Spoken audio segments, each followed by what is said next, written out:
Welcome to AZ412, Density of Compacted Bituminous Mixtures, Nuclear Method.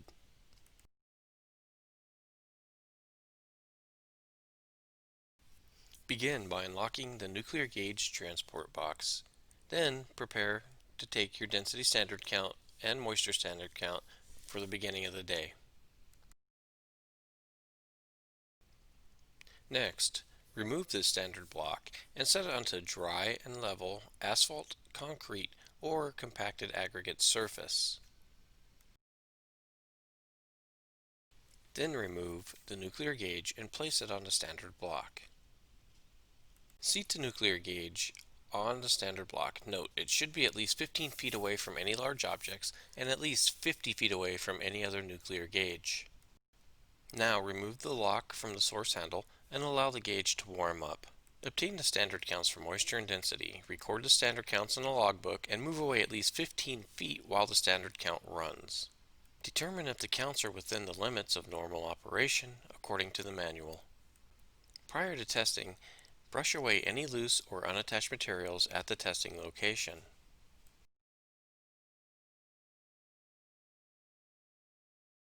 Add not more than 1 pound of dry, fine sand, minus number 10 material, so that it's visible on the area to be tested.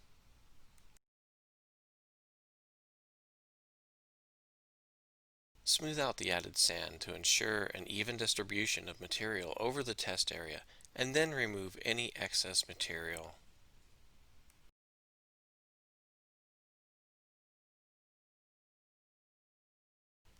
Ensure your testing area is large enough to accommodate the nuclear gauge.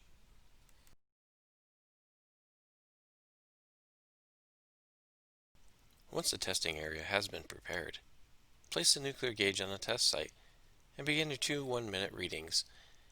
Record the wet density to the nearest tenth of a pound per cubic foot. Move back at least 15 feet while the test runs. Place the source handle in a safe position and record your findings.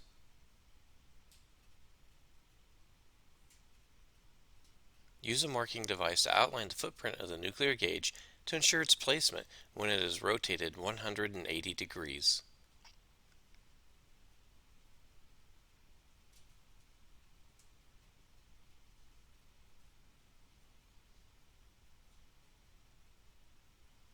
After the first test, rotate the nuclear gauge 180 degrees within the same footprint as the first and take another reading.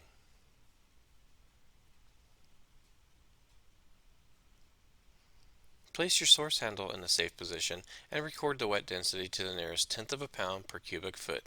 The two readings are then averaged. Please be sure to read all of the materials available in your Field Technician Certification Workbook.